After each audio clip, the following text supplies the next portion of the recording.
Hello everyone, welcome back to my channel Rachna Sinha. तो friend, ये blog जो है काफ़ी लेट आ रहा है क्योंकि हम लोगों का तबीयत ठीक नहीं था किसी का, तो मुझे एडिटिंग करने का भी टाइम नहीं मिल रहा था। तो ये फ्रेंड भगवान जी देखिए हम लोग बनाए हैं मिट्टी का। तो अब हम लोग प्रसाद का जो है वो तैयारी कर रहे हैं। तो पहले हम लोग प्रक्रिया जो है फ्रेंड वो बना रहे हैं। तो चलिए देखते हैं और बताते हैं आपको क्या क्या इसमें मैंने यूज़ किया है। तो इस तरह से मैदा को जो है हम लोग जो है इसमें बाइंडिंग कर लेंगे अच्छे से, और थोड़ा मोम वगैरह देंगे घी का। अगर आपके पास रिफाइन है तो रिफाइन दे सकते हैं, अदरवाइज़ आप घी में इसमें बनाएंगे तो ज़्यादा अच्छा लगेगा। तो इस तरह से हाथों से आप रगड़ के पूरा एक साथ समान इसका कर ले पूरा मैदे को। और मैदे को फिर अच्छे से चाल लेना है। और फ्रेंड इसमें अब मैं घी जो है वो भर भर के ये डाल रही हूँ, थोड़ा इसका टेस्ट अच्छा आएगा। तो ये घर का है फ्रेंड, शुद्ध घी है, तो आप जितना मन डाल सकते हो, कोई दिक्कत नहीं है। तो इस तरह से ये जो है डो इसका हम तैयार कर लेंगे, थोड़ा थोड़ा इसमें हम पानी देते हुए। और ये याद रखिएगा फ्रेंड, ज़्यादा टाइट नहीं होना चाहिए और ना ही ज़्यादा गीला होना चाहिए, एकदम मीडियम डो जो है इसका रहेगा, ताकि आपको उसको बेलना भी है और बाद में पानी। तो ड्राई फ्रूट के लिए फ्रेंड दिखा देते हैं आपको। इसमें मैंने बादाम वगैरह, पिस्ता, काजू, किशमिश सब मिक्स है, और ये सारा खोआ वगैरह जो है सब इसमें डालेंगे। भुंजा हुआ सूजी है फ्रेंड, भुंजा हुआ सूजी में खोआ डाले हैं और सारा मेवा और ड्राई फ्रूट्स वगैरह को सब हम लोग ने पीस लिया था। तो इलायची वगैरह टोटल चीज़, चीनी वगैरह सब कुछ इसमें हम लोग ने पीस के ऑलरेडी रखा हुआ था। अब सब इसे मिलाएंगे। तो ये है चीनी फ्रेंड पिसा हुआ। तो सारा को मिला करके एक फिल तैयार कर लेना है उसमें भरने के लिए रखिए में। अगर आप सिर्फ ड्राई फ्रूट का और खोए का भी खा सकते हैं, अगर जिनको शुगर का प्रॉब्लम है तो वो ज़्यादा चीनी नहीं डालेंगे। और सूजी अगर आपको है पसंद तो आप इसमें डाल सकते हैं। तो दोनों का काफ़ी अच्छा लगता है, सूजी का भी अच्छा लगता है और ड्राई फ्रूट के भी अच्छे लगते हैं। तो इस टाइप से जो है इसे मिलाया जा रहा है। और मैं इधर ठेकुआ का आटा जो है वो बना रही हूँ, गूँथ रही हूँ। तो इसमें भी मैंने गुड़ का डाल के बना रही हूँ।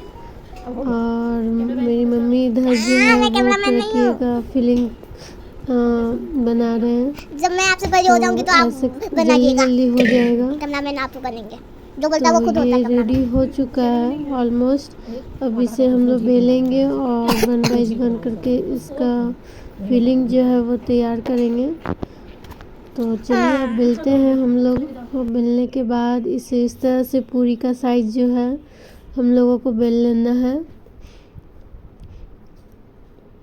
और इसे चाहे कपड़े के ऊपर रखिए या पेपर के ऊपर रखिए, ताकि वो जो है वो चिपके नहीं, क्योंकि पंखे का जो हवा जो आता है तो वो थोड़ा ड्राई होने लगता है मैदा।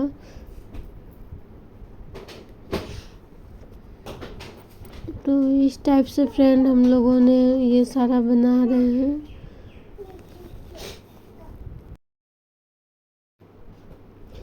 तो ऑलमोस्ट इस टाइप का सारा पूरी जो है हम लोग बना बना के रख लेंगे, और फिर लास्ट में इसको जो है फिल करेंगे। कुछ देखिए हम लोगों ने फिल करके भी रखा है।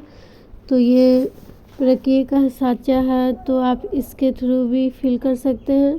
अगर आप हाथ की भी मदद से फिल करना चाहते हैं तो वो भी प्रोसेस आपको दिखाया जाएगा। तो इस टाइप का पानी लगा के और यूँ इस टाइप से फोल्ड कर देना है, और बाकी का जो निकल जाता है उसको निकाल के हटा देना है आपको। तो ये तो हो गया फ्रेंड मशीन से ये कैसे बनाते हैं। और चलिए आपको दिखाते हैं कि इसे हाथों से भी कैसे करना है। तो इस टाइप का बन के रेडी हो जाता है। छानने के बाद ये काफ़ी कुरकुर और बहुत अच्छा लगता है। तो मैं यहाँ ठोक रही हूँ बैठ बैठ के। इतना सारा मैंने ठोक लिया है और पिड़किए भी बनाना है, तो जल्दी जल्दी सारे काम कर रहे हैं हम लोग। ये सारे काम सिर्फ फास्टिंग के दिन हम लोगों ने नहीं किया था, ये हम लोग नहा खा के दिन ही कर रहे थे, क्योंकि फास्टिंग के दिन इतना काम होगा नहीं हम लोगों से। तो अब ये छानने का बारी आया, तो इंडक्शन पे अब हम लोग छान रहे हैं।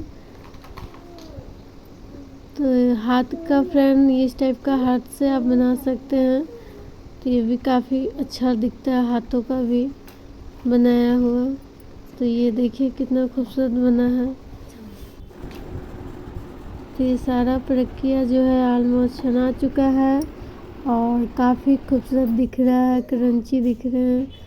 और ये देखिए अब हम लोग मूर्ति जो है बनाए हैं मिट्टी का, तो काफ़ी सुंदर बना है। अब इसी का रात में पूजा होगा फ्रेंड, तो रात का प्रिपरेशन हम लोग कर रहे हैं। तो इस तरह से आलता वगैरह करके 16 श्रृंगार जो होता है वो होता है हम लोग में। तो सब कुछ करके अब हम लोग रेडी हो चुके हैं और पूजा में बैठ चुके हैं फ्रेंड। तो पूजा रात तक चलता है। ओम नाभ्याम आसीदन्तु ऋषिगं शिष्णोदोः पदभ्यां भूमिं दिशा श्रोत्राद्धा लोकान् कर्मेण्णो विद्यं नो विद्यानारे कहत शिवानंद स्वामी कहत भोलेनंद स्वामी सुख संपत्ति पावि। ओम हर हर हर महादेव। भूरि शंकर भगवान की तमेव माता च पिता तमेव बंधु च सखा तमेव विद्या विनम तमेव।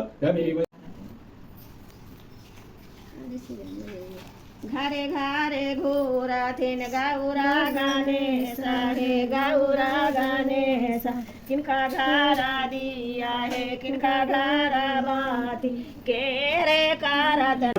आपको चाहिए कि यह योग्य कन्या रत्न किसी योग्य वर को दें।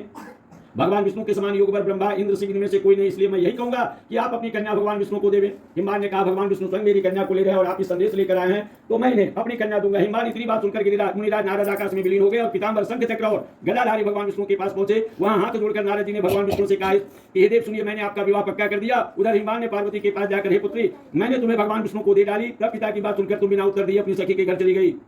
वही जमीन पर पकड़कर तुम बड़ी दुखी होती हुई विलाप करने लगी। तुमको इस तरह की विलाप करते देखकर सखी बोली कि तुम क्यों इतनी दुखी हो, इसका कारण बताओ। तुम्हारी जो कुछ इच्छा होगी उसकी यथाशक्ति पूरा करने की चेष्टा करूंगी, इसमें कोई संदेह नहीं। पार्वती बोली कि जो कुछ मैं अभिलाषा है उसे तुम प्रेमपूर्वक सुनो। मैं एकमात्र शिव जी को अपना पति बनाना चाहता हूं, इसमें कोई भी संदेह नहीं। मेरे इस विचार को पिताजी ने ठुकरा दिया है, इससे मैं अपना शरीर त्याग दूंगी। पार्वती की इस बात को सुनकर सखियों ने कहा कि शरीर को त्याग न करो, चलो किसी ऐसे वन में चले जहां पिता को पता ही ना लगे। ऐसी सलाह कर तुमने वैसे वन में जा पहुंची। उधर तुम्हारे पिता घर घर तुम्हें खोजने लगे, दूतों द्वारा की खबर लेने लगे कि कौन देवता किन्नर मेरी पुत्री को हर कर ले गई है। उन्होंने मन ही मन में कहा कि नारद जी के आगे प्रतिज्ञा कर चुका हूं, अपनी पुत्री भगवान विष्णु को दूंगा। ऐसा सोचते सोचते हिमवान मूर्छित हो गए और गिरिराज मूर्छित देखकर सब लोग हाहाकार करते दौड़ पड़े। जब होश हुआ तब पूछने लगे कि गिरिराज आप अपनी मूर्छा का कारण बतलाइए। हिमवान ने कहा कि आप लोग मेरे दुख का कारण सुने। ना मालूम कौन मेरी कन्या को हरण कर ले गया, ऐसा नहीं हुआ तो किसी काले सांप ने काट लिया, सिंह भाग खा गए होंगे।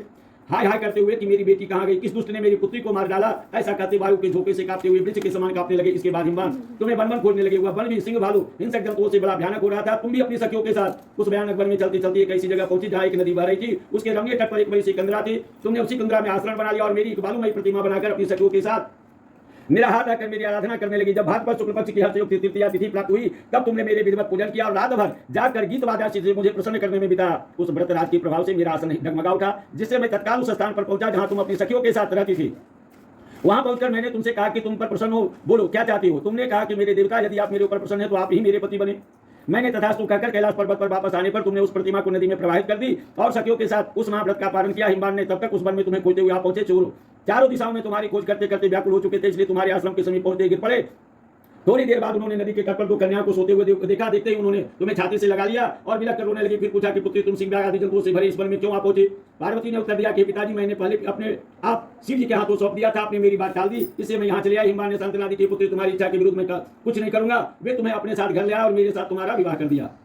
इसी से तुमने मेरा अर्ध हासिल पाया है। तब से आज तक किसी के सामने मुझे यह व्रत प्रकट करने का अवसर प्राप्त नहीं हुआ है। देवी, मैं यह बताता हूँ कि व्रत का हरतालिका नाम क्यों पड़ा, तुमको सखियों ने हर कर ले गई, इसी से हरतालिका पड़ा। पार्वती जी ने कहा कि प्रभु आपने तो बता दिया, अब इसकी विधि भी बताइए, इसका क्या पुण्य है, क्या फल है, यह व्रत कौन करे। सीधी पार्वती जी से कहते कि देवी, मैंने समस्त स्त्री जाति की भलाई के लिए उत्तम व्रत को बतलाया। जो स्त्री अपनी सौभाग्य की रक्षा करना चाहती है वह यत्न पूर्वक इस व्रत को अवश्य करे। केले के खंबे आदि सुशोभित सुंदर मंडप बनावे, रंग बिरंग के कपड़ों से चंदवा लगवाकर चंदन आदि सुगंधित दर्भों से मंडप लिपावे, फिर शंख बेरी मृदंग आदि बाजे बजवाते हुए बहुत से लोग एकत्रित होकर तरह तरह के मंगलाचार गीत गान करते हुए मंडप में पार्वती जी तथा शिव जी की प्रतिमा को स्थापित तो करें। अभी हमारा कथा चल रहा है फ्रेंड, बहुत से उसके सुगंधित बाद सुगंध पूजा और जो धूप है नाना वो प्रकार की नैवेद्य आदि समाप्त हो एकत्र कर पूजा जाएगा। करे और रात भर जागरण करे। ऊपर जो वस्तुएं गिनाई गई उसके अतिरिक्त नारियल, सुपारी, तो जमीन, वीडियो को नींबू, फ्रेंड यहीं लौंग, पे एंड अनार, करते हैं नारंगी और आदि मिलते जो जो हैं फल आपसे उसी से इकट्ठा नेक्स्ट कर ले। उसी वीडियो ऋतु में में। जो तब फल तक के लिए मिल सके विशेष रूप से नमस्कार, रखें। इसके बाय बाद धूप प्रदान से एंड पूजन यू करें और टेक प्रार्थना केयर। करें। और इसलिए वीडियो को हे लाइक शिवरूपिणी, सब्सक्राइब हे शेयर मंगले, जरूर सब भक्तों को कीजिएगा। देने वाली हे देवी, Thank you so hey शिवरूपी, much. आपको नमस्कार है। हे शिवरूपे, आपको सदा के लिए नमस्कार है। हे ब्रह्मरूपिणी,